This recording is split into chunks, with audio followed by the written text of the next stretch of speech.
Greetings, everyone.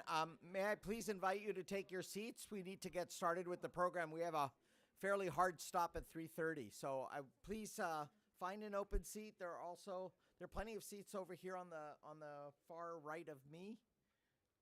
That's not a political statement here. I know we're in a political room. Just directions. Okay.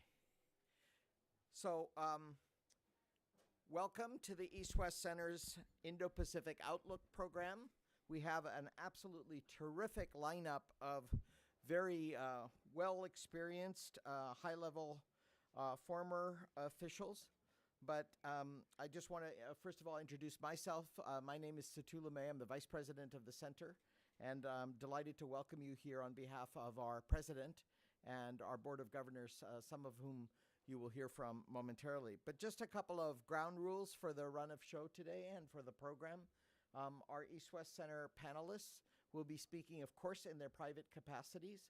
They've all held high-level government jobs and or other arrangements. You have the full background in your bios, but just to remind you that they are indeed speaking in their private and personal capacities. But there are all four of them today are serving on the East-West Center Board of Governors, which, if you don't know, is appointed by a combination of the Governor of Hawaii and the Secretary of State of the United States, and also includes board membership from the region which the board selects. The second kind of ground rule to know is today we have, unfortunately, Senator Heine, who's speaking on the Pacific Islands, could not join us in person. So we have video remarks that we will show as the second speaker. But we have Governor Waihee here, and he is going to take some questions or field some comments in that Q&A portion. So those are simply my welcoming and logistical remarks. There'll be some small refreshments served, I gather, through the course of the program. But let me move straight away to the program, given the short time. First and foremost, it gives me great honor and pleasure to introduce our president of the East-West Center, Suzanne Vares-Lum, retired Major General from the U.S. Army, and is now on 16 months as president of the East-West Center, and we're delighted to have you in Washington. Susie, please. Thank you, Satu, and good afternoon, or aloha, as we would say in Hawaii. Thank you so much, and Representative Tokuda, thank you for being here on your very busy schedule, as well as all of our those staffers and the young professionals who are here today, and those of you who join us online, welcome. And I'm really grateful on behalf of all of our staff and Dr. Jim Scott, who is our board chair, and our board of governors who've come all over, and as far away as from Indonesia, Chris Cantor, who's come, and many of us from Hawaii, and those of who are here or in Colorado. So it's very exciting. I don't want to take too much time, but I do want to bring up, so you'll notice the governor, we don't have a sign because he's an agile leader, able to fill in whenever we need him. Yes, he is. And he was the fourth governor of the state of Hawaii from 1986 to 1994. So I know him well. He was my governor when I was in high school. But it was wonderful, though. And we're so honored that he would be here to make a few remarks on behalf of the Hawaii State Governor, the current governor, Josh Green. But he has a lot of experience in the Pacific, so sitting in for President or Senator Hilde Heine is very appropriate. He knows many of the key players in the Pacific with his vast experience. And he is also the first American of Native Hawaiian descent to serve as a governor of any state of the United States. So with that, Governor, I will turn it over to you to make some opening remarks.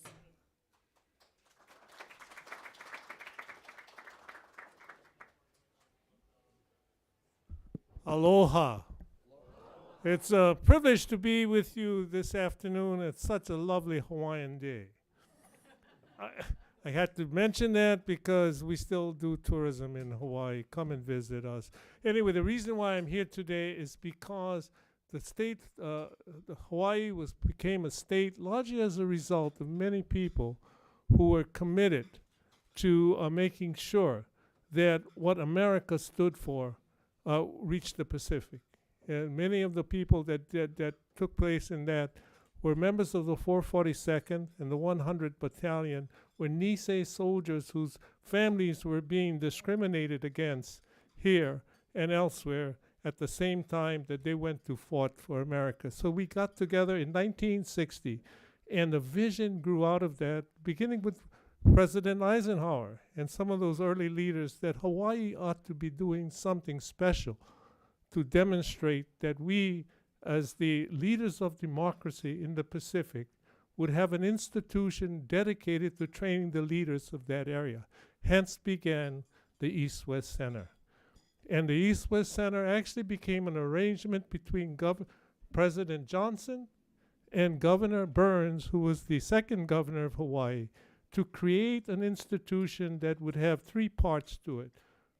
5 members appointed by the state of Hawaii, 5 members appointed by the Secretary of State, and 5 members jointly appointed by both of those groups coming from the international community. This was the beginning of our institution, and we are here, first of all, to express our appreciation for the support that Congress has given us all these many years so that we can carry out that mission. And secondly, to assure you that our continuing commitment to training leaders that understand the importance of democracy, free trade, and a region that builds on the very principles of this nation exists. And so thank you for joining us. I would like at this time to introduce you to a product of the East-West Center, who is also a member of the House of Representatives in the state legislature in Hawaii. I confess that he and I don't always see identically on issues, he being from the other party, and but we are totally committed to this mission. So join me in welcoming Representative Gene Ward.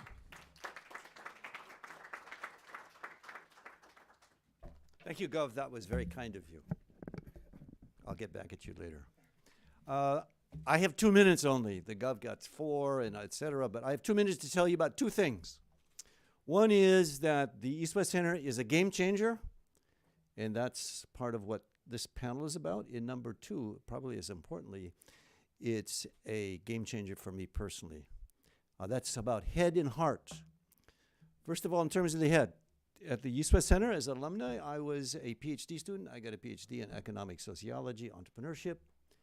But most importantly, I spent my time talking with the Indonesians, the Malaysians, and the Indians to really know what the heart and mind and thinking and culture and basic political ideology, geopolitical ideology. Sometimes, of course, we stayed up all night, too tired to do anything about anything in the morning. But we learned to understand each other. In terms of what affected the heart, knowing other people was one thing, but then meeting and falling in love with a woman from another country was another thing. Like President Obama's parents met at the Japanese garden, I too met a Malaysian, the love of my life, Farida, and we've been married many, many decades. So it's not unusual that you have these things occur. That's not what we're promoting, because we promote leadership and game changers. And that's what the second thing I wanted to tell you about being the East-West Center. The East-West Center has 68,000 ambassadors throughout the world, 68,000 people who I could not attempt to speak on their behalf. But we are heads of states. There's 6 heads of states, right, President Susie? From the Pacific alone, 6 heads of states. There's a few odd ones like me in the legislature. There's a lot of professors and a lot of business people like Pat Chris. And with that, we have a better understanding of what's going on in the Pacific. And I like to summarize the East-West Center as this. We are the PICO. Do all you know what PICO is? The belly button or the center. We are the PICO, the epicenter of soft power in the Pacific. And if there's anything that's needed now more than anything is soft power. The second thing is that we are in the relationship building business. We call it leadership, we call it training, but we're in the relationship building business. And there's no other way to summarize what the East West Center is able to do in terms of changing the heart, changing the mind, is the Indonesian proverb, the pepatah. It goes like this. Tak kenal maka tak sayang. Who and what you don't know, you cannot love. The East West Center brings them together. Not that we love each other, but now we understand each other. And your being here today is greatly appreciated. Thank you and aloha.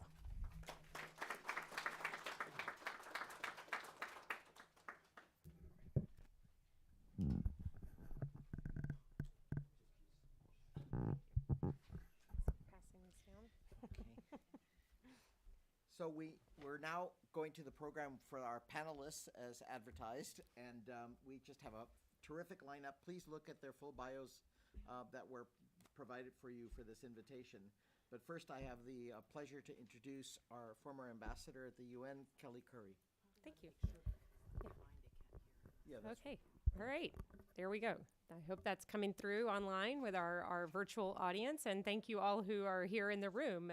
It's a wonderful turnout. I have the curse and the pleasure of speaking about one of the most diverse subregions of the Indo-Pacific, Southeast Asia, which is really a challenge in the 5 minutes that I have to do this. And so it's going to be a pretty quick tour de horizon.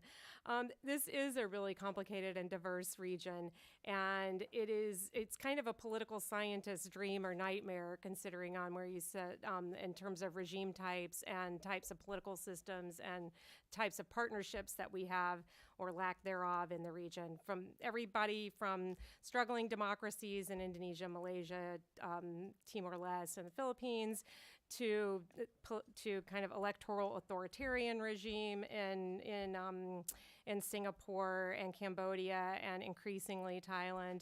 I would put in that category communist dictatorships that hold over from what many of us think is another century in Vietnam and Laos, but are functioning in very different ways and have diverged from each other quite dramatically in many ways. A sultanate in Brunei and a failed state in Burma.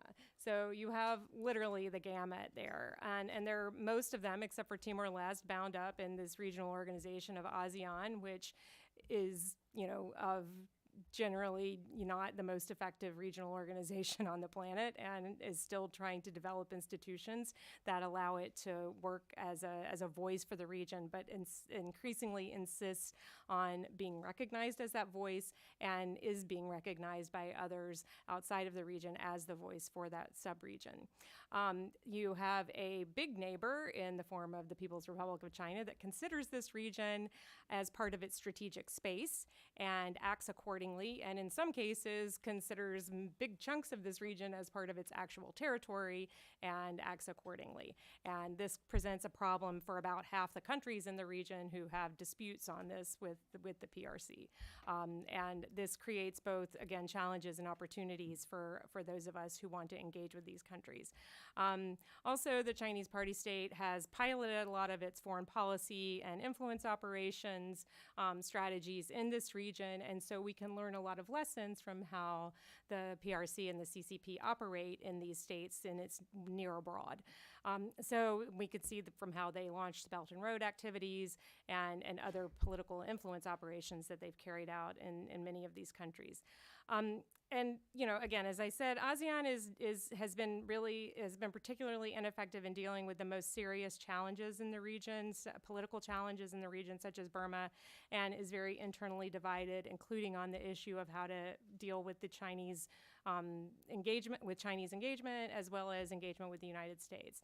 So in this region, we also often find ourselves working at cross purposes with some of our closest regional partners from outside the subregion, such as Japan, Taiwan, Korea, and even Australia and New Zealand, who are very active in this region and have greater proximity to it. Coming up over the next year and a half, you have a lot of political activity in the form of elections in Thailand, Indonesia, continued political flux in Malaysia, I can say, I think is a nice way of putting it, and elections in Timor-Leste. You have the ongoing, intensifying, increasingly brutal civil war in Burma, and generational transitions underway in places like Vietnam and Laos, with the old guard of communist leadership moving away and dying, as it were.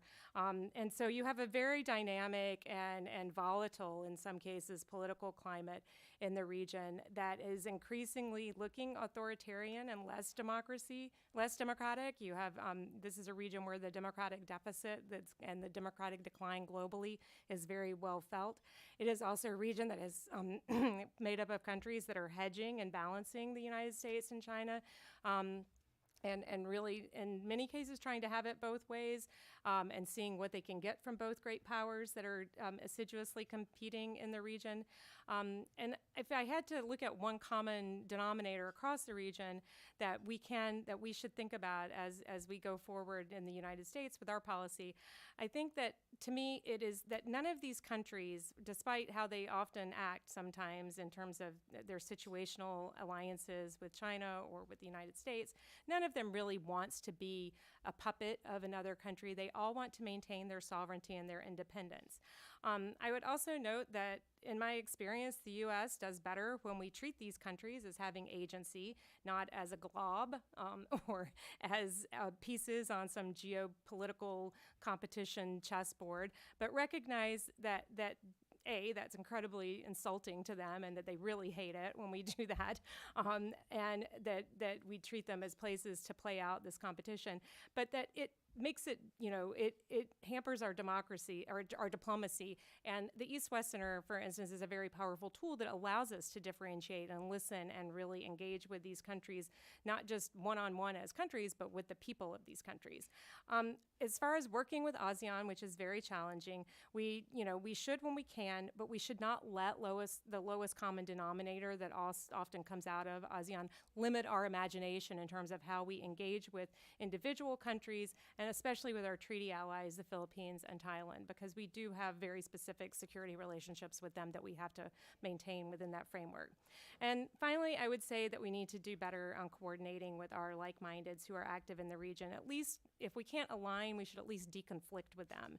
And we need to emphasize the kind of engagement that reinforces that free and open Pacific that we seek to cultivate, where countries can maintain their sovereignty and their independence and develop their economies without coercion and dependency. So we need to meet them where they are and show them the value of U.S. engagement, and that's where the East-West Center really shines. Thank you very much, Kelly. That's terrific. Pass it over to Stilly. Oh, no, actually, we're going to go first. We're not going to go to General Stilwell yet. We're just going to first hear from Senator Hilda Heine, who has a video recorded remarks for us, and then Governor Waihee will take up questions and we'll first turn to General Stilwell after these remarks. I bring warm greetings of Yahweh from the Marshall Islands. While technology is able to connect us, I regret that I'm unable to join you all in person. I wish to express my gratitude to the organizers of this important panel for this opportunity to share some of my thoughts on the recent history and current state of play of U.S.-Pacific Islands relations. And thank you for your participation in this important dialogue. Let me preface my talk with you by saying that it is not my intention to paint a gloom and doom scenario of U.S.-Pacific Island relations. Rather, it is my intention to give an honest perspective from the standpoint of a Marshallese person looking out from within the Pacific Islands context. In the Pacific region, we're witnessing a contest of leadership, influence, and ideas, whereby success is ultimately demonstrated through the ability to set the political agenda while also framing the rules and terms of compliance with that agenda. We saw this play out most recently in the Solomon Islands and with the AUKUS Pact. It seems as if the U.S. is quote-unquote rediscovering the Pacific Islands after years of disinterest and neglect. This is progress. The fact is, the U.S. has been absent for almost 4 decades, 40 years in some Pacific Island countries. This is surprising to many Pacific observers, given the great loss of American lives in our region during the Second World War.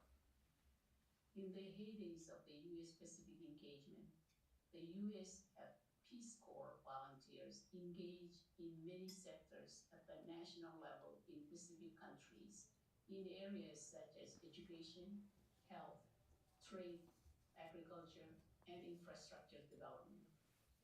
But I believe U.S. Peace Corps volunteers were most effective at the local or community levels. Many of us recall our Peace Corps teachers living in rural areas, teaching at community schools, living under extremely basic conditions, often without electricity or running water. But these volunteers were dedicated and immersed themselves fully, becoming a part of their communities. Unsurprisingly, many married and have become part of the fabric of their local communities throughout our Pacific region. And I might add that many of these former Peace Corps volunteers continue to contribute positively to their respective local communities. Today, the reality is a stark contrast to the once vibrant and well-defined U.S. engagement policy in the Pacific region. We witnessed recently the United States scrambling to reopen an embassy it closed years ago as a countermeasure to Chinese strategic gains in the Solomon Islands. The same Solomon Islands that is home to important and hallowed places in the annals of the U.S. military history, such as Guadalcanal, Bloody Ridge, Iron Bottom Sound, and Henderson Airfield.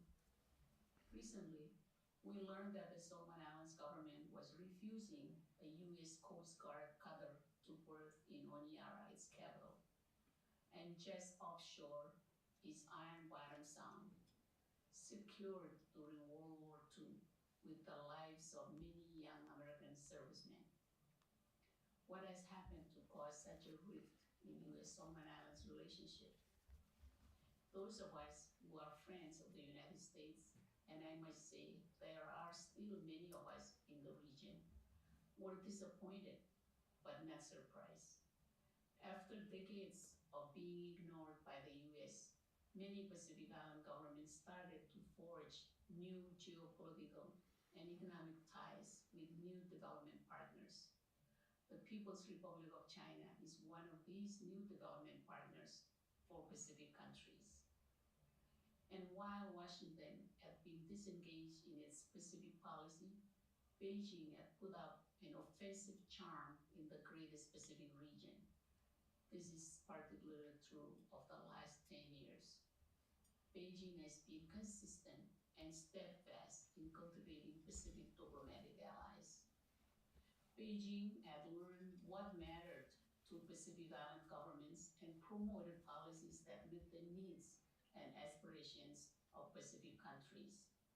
Beijing had learned to be less judgmental in its interactions with Pacific leaders. But most especially, Beijing had learned to really listen to the needs and aspirations of the Pacific region. By contrast, Pacific countries view recent U.S. engagement in the region as being less consultative and more of a top-down approach. Most importantly, U.S. position in any Pacific Island country should be about the priorities of the given country and less about U.S. strategy of containment. Pacific leaders have voiced their concerns about the lack of consultations with respect to the Indo-Pacific strategy. And now, August, many Pacific leaders have characterized these geopolitical and security arrangements as a new brand of U.S. colonialism. The August framework, for instance, goes against the principles of the Rarotonga Treaty, of which Australia is a signatory. The treaty, signed in August 1985 and ratified a year later by 12 Pacific countries, bans the use, testing, and possession of nuclear weapons within the borders of the South Pacific Nuclear Free Zone.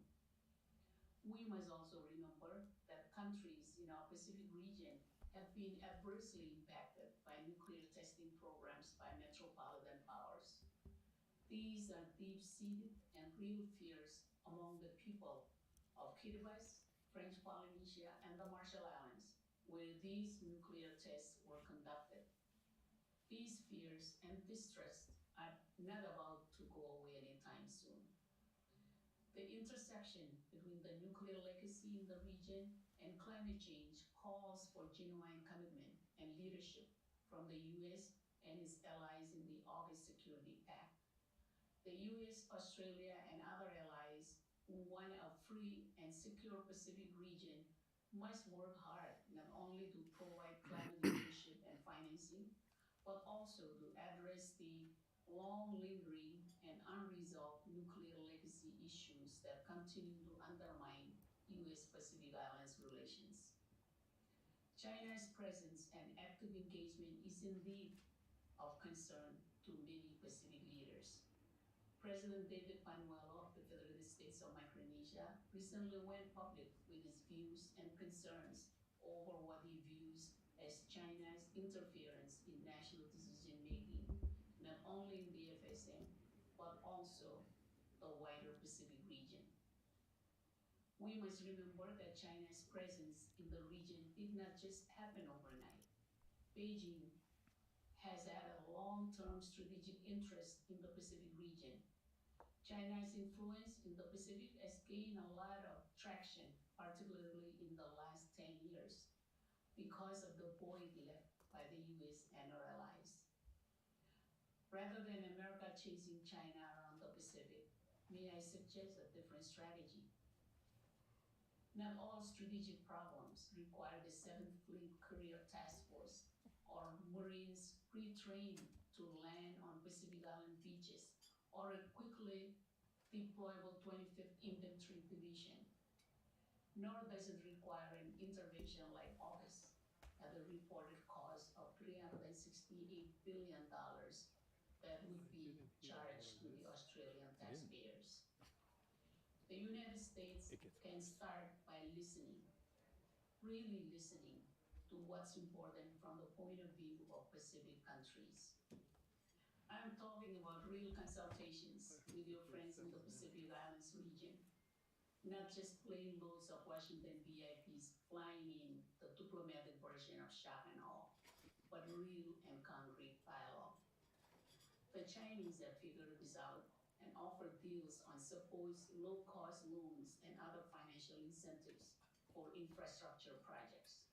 Many of us understand that there could be hidden costs, but the perception of Pacific countries is that Beijing listens to us when we talk about national priorities and needs.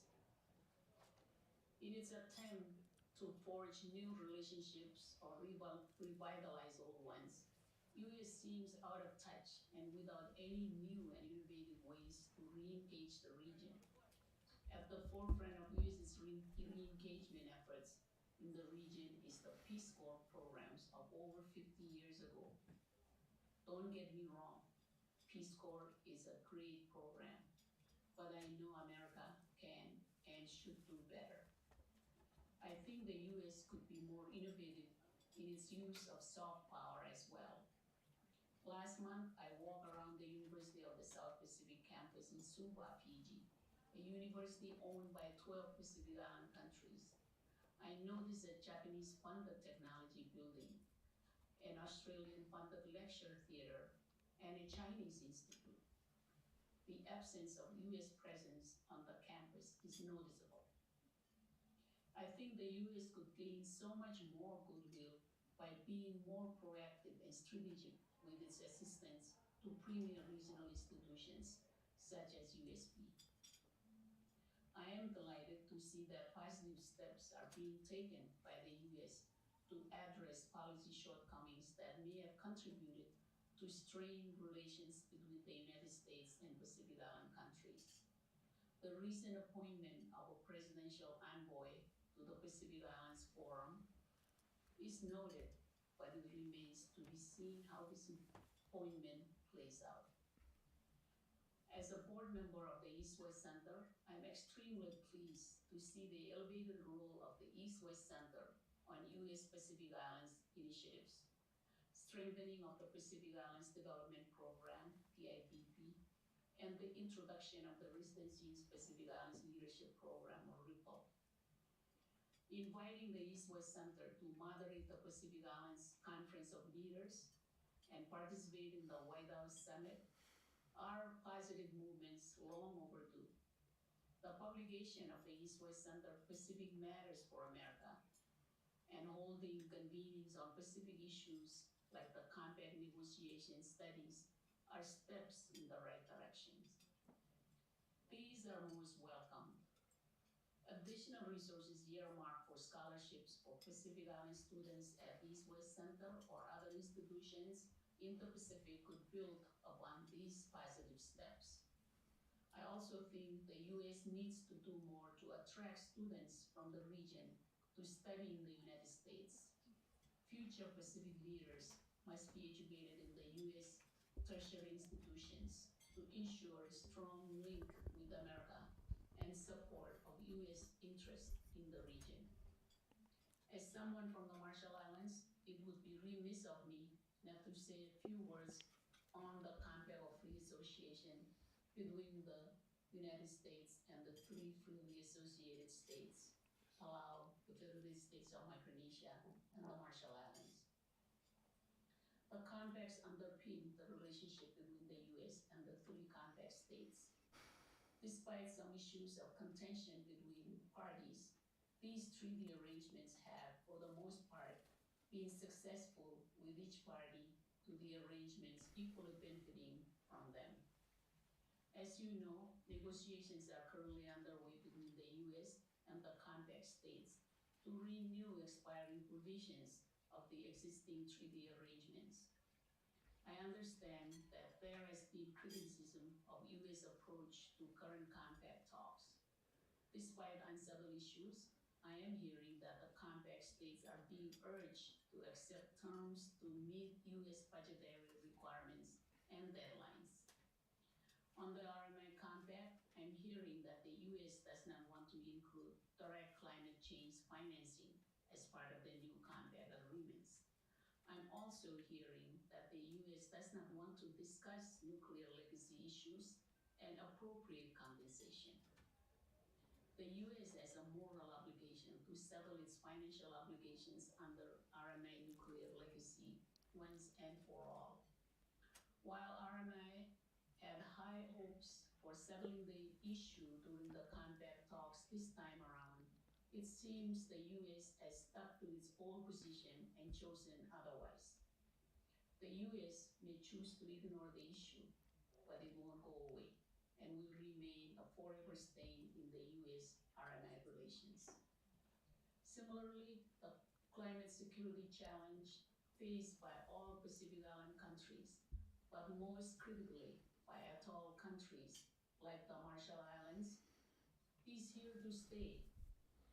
As the largest cumulative contributors of greenhouse gases, the U.S. is obligated to assist with climate change and sea level rise impacts on low-lying atoll nations.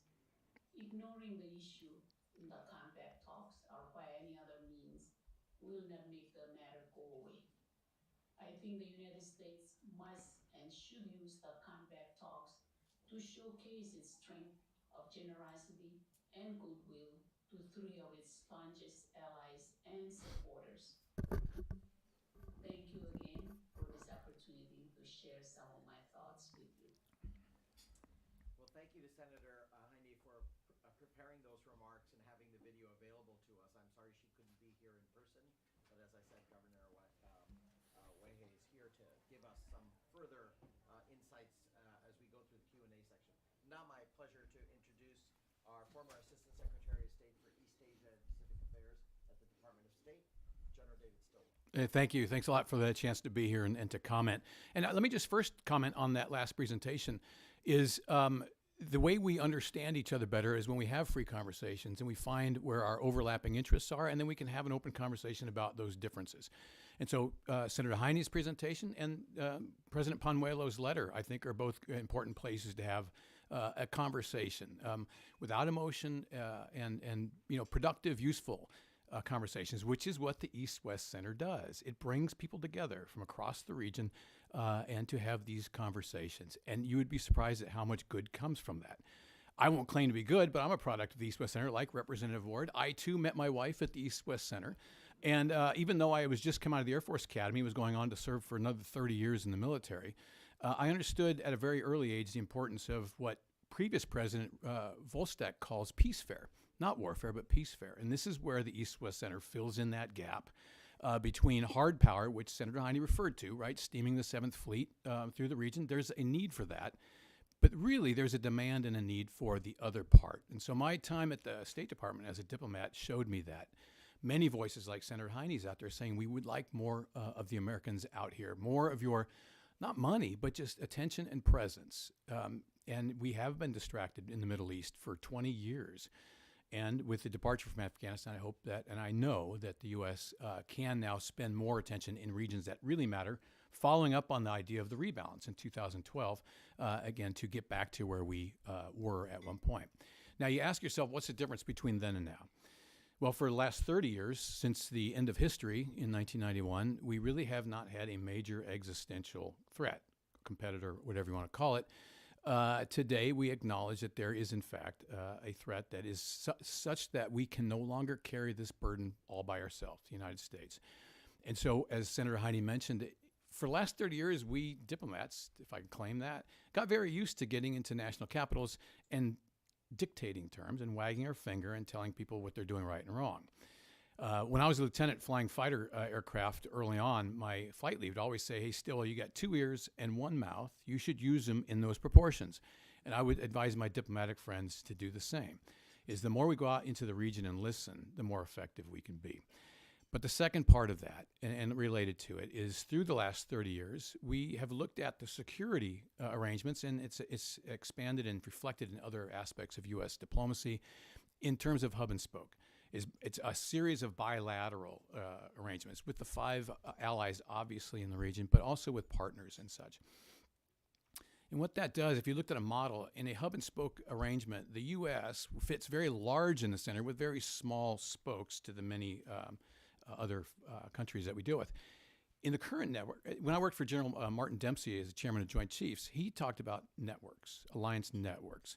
The beautiful thing about those networks is there's all these lines that cross, and they can't touch the U.S. because now we have to get real small in the center and allow India and Japan to coordinate on things of joint and mutual interest. And there's many examples of those things in ASEAN and other places where the Americans have to be comfortable to sit back and listen, to allow our allies and partners and like-mindeds to take the lead. And we, as long as we are all moving in generally the same direction, accept the fact that we don't have to be out in front anymore, because many hands make light work.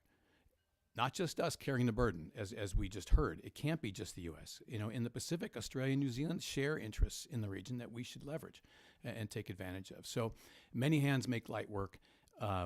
More cooperation, more listening, and more networks, I think, are going to help us address the many issues that Senator Heine rightfully raised on that. The competition is not just in terms of largesse, buildings, infrastructure. It's a competition of values. You know, when I traveled through the region as Assistant Secretary, you'd be amazed at who our best diplomats for the United States were. It was our businesses. It was Hewlett-Packard in Singapore and Malaysia, you know, and other American economic interests and activities that send that message. When we travel to countries, we hire locals and we bring them in and we educate them and we send to American schools and they come back and we improve everybody. You know, rising tide floats all ships. The competition doesn't do that. And so I understand her point about they're visible and they're making promises. But trust me, look at the Cambodia and the Pakistan model, and you will find it doesn't work. The promises don't. Actually, the reality doesn't live up to the promises. And so again, there's a bit of reality and clear speaking that needs to happen. I'll close with 2 thoughts. One, there are 2 bargains we just can't accept in this whole competition. The first one comes from the 2014 Shangri-La dialogue, where the headlines of the New Straits Times said, "China for prosperity, America for security." That is not a bargain we can accept, right? And then her senator's points touched on that. So we can't accept that one. But the second bargain that nobody wants, to include Marshall Islands and other friends, is the Chinese proposal that we divide the Pacific at the east-west center, and America gets everything to the east, and the PRC gets everything to the west. And there were people actually debating that suggestion for quite a while. No, we can't accept that. As long as we're welcome in the region, as long as we have shared values, allies and partners, I believe we should continue, and we should continue to compete. We're at our best when we compete. And again, we should continue to talk as we're doing here. And I'll conclude with that. Thank you. Thank you very much, Stilwell.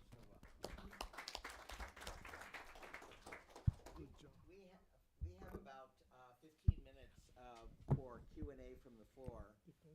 And as we do that, I just want to raise three themes that I know some folks are eating, so just give you a second to eat and think. Three big themes, right? We heard one theme was about the common denominator across the region is a desire for independence and sovereignty. Many of them are post-colonial states. Many of them are emerging out of 1945 and sort of finding a footing in a very different international environment. The second theme was about the contest for leadership and for ideas, rules, even values. So that's the second big theme that emerges from these three presentations.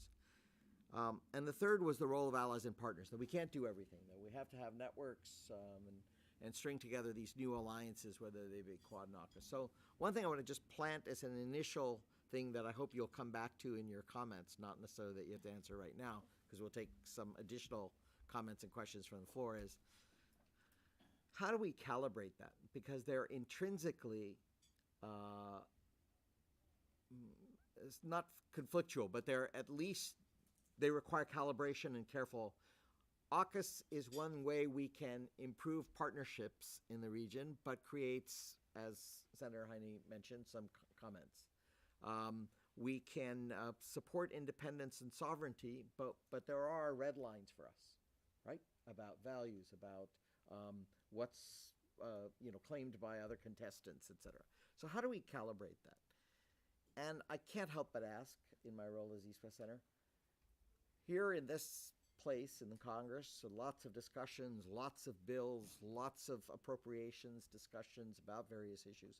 But really, for this new environment that you've described, these three big themes, what are the kinds of things that a place like the East West Center can most advance in terms of our interests in the region and make them explicable to Americans who vote and who are part of our system? How do we make it real to them to say, this matters to you, what we do in the region, that what we do and don't do hits home?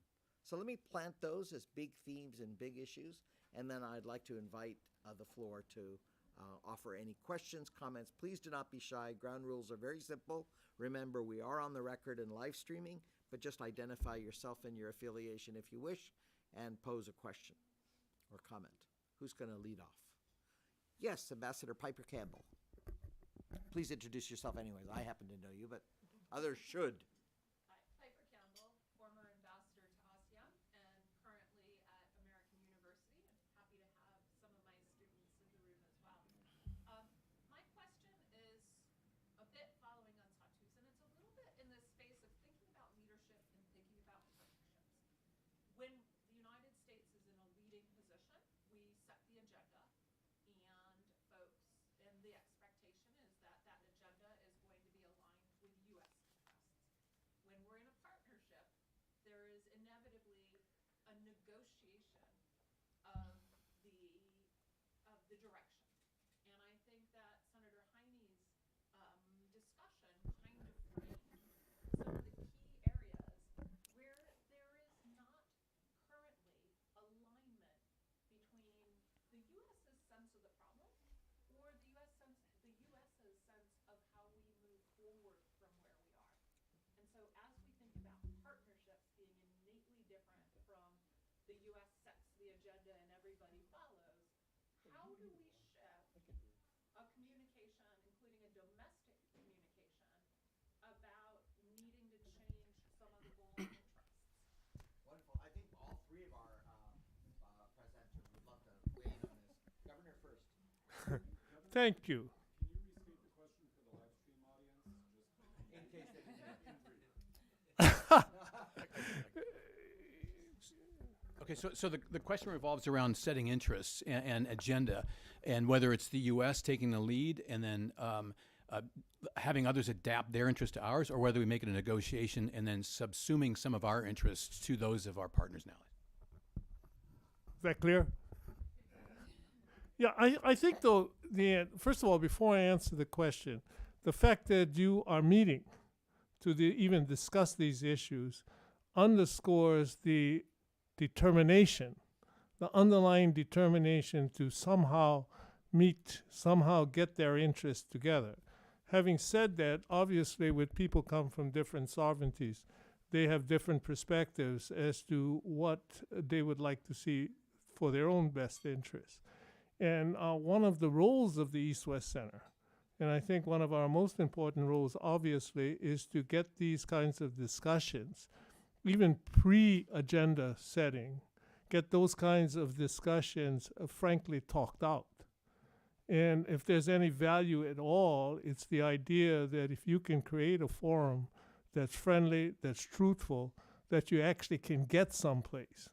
One of the problems with diplomacy, I think, especially in the Pacific, is the idea that when we meet, we already need to leave.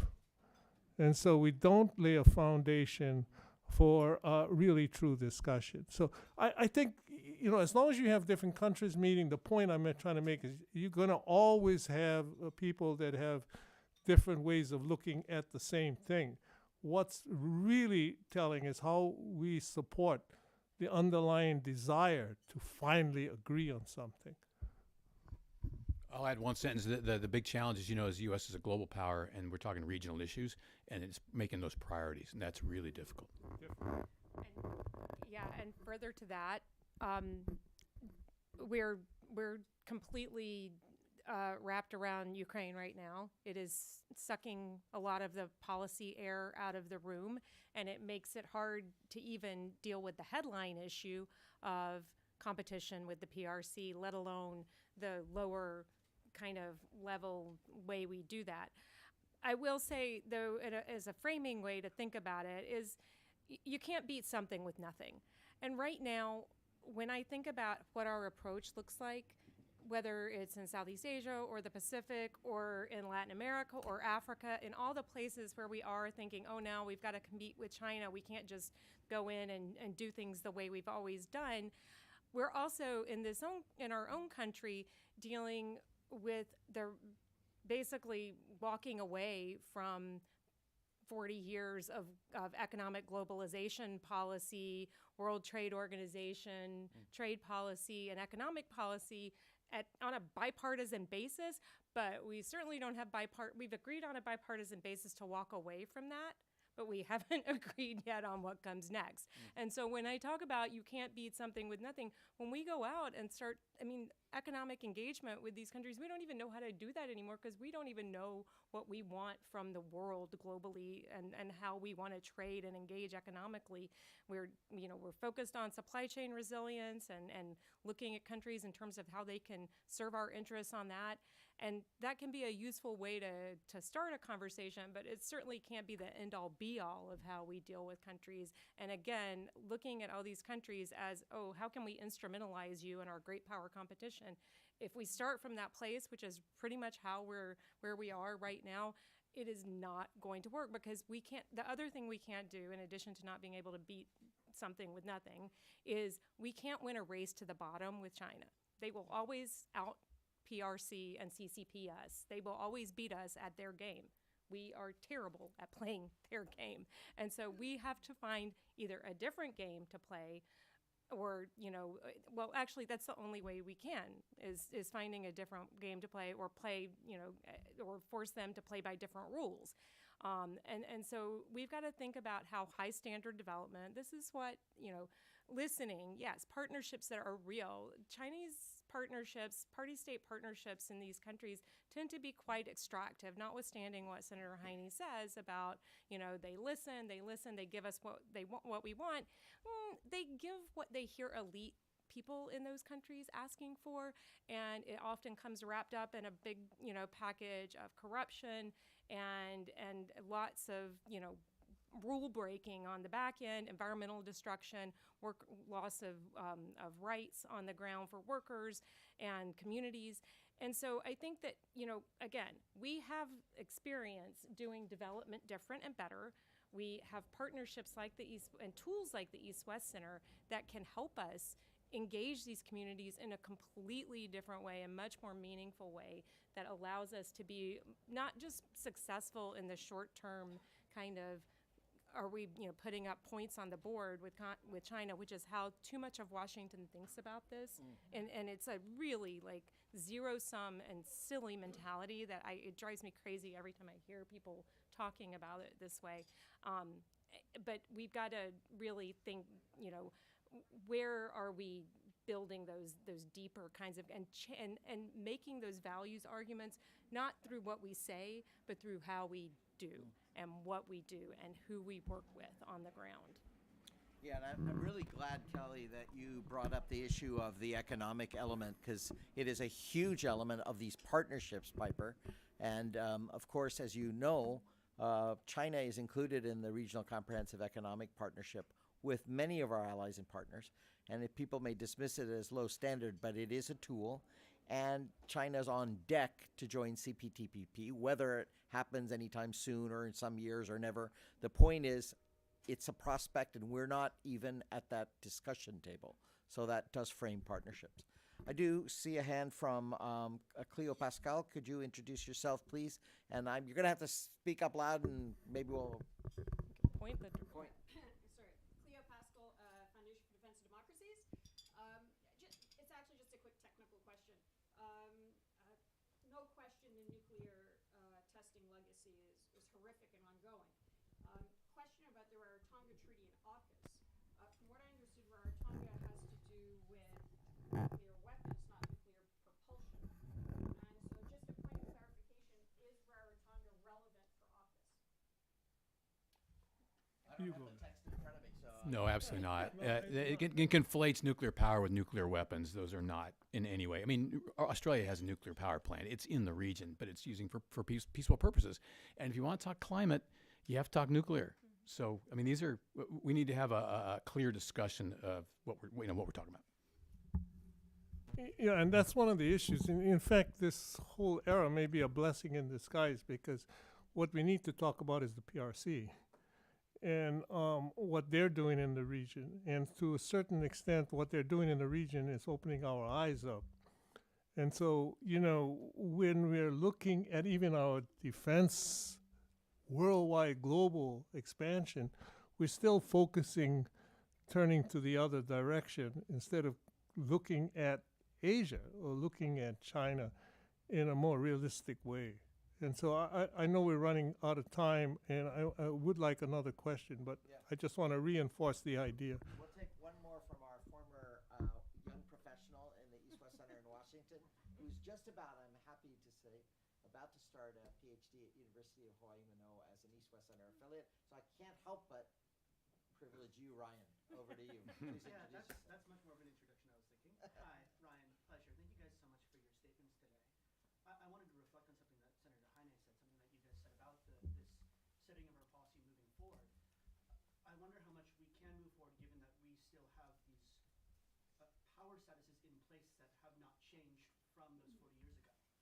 The status of Guam as a unincorporated territory, the status of these COFA agreements, and the unchanging manner of how we want those negotiations to go are not just a series of neglect and not being present. It is forcing our presence without any change afterwards.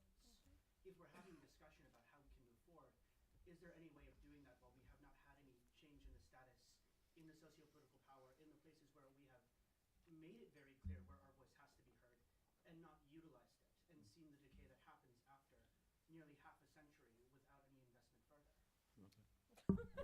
Let me just offer one point. In any negotiation, you have to take the other side's position. You have to understand what the other side's interests are. You just can't sit there and express your own interests and expect the other side to meet them, right? If you're going to come to a conclusion, you have to take both sides, and that's where we need to be on some of these. Governor, did you have any? Oh, yes. Sorry. That's okay. I have a comment. Ditto. Yeah, Listen, but stop. I'm very sorry, but we do have to have a hard stop because this room has to be prepared for the next session, and I don't want to be holding. Going by that clock. It's May I interrupt your hard stop? Something I promised Speaker Psyche that I would send greetings to you from the House of Representatives. Speaker Psyche said best regards to you. And now, one other thing, if everybody wants to be like Ryan, see us for an application to come to these facilities. On your tables are links via, the ever-present QR code to a variety of publications, fellowships, opportunities, programs. And if you're not already on our list, newsletter list or recipient list, please consider being. We can't place you on it, but if you go to the website, very easy to do, and please give us your name and what you're interested in and which programs you're interested in. We'd be happy to place you. Please join me in thanking in absentia Senator Heine and, of course, our terrific panel.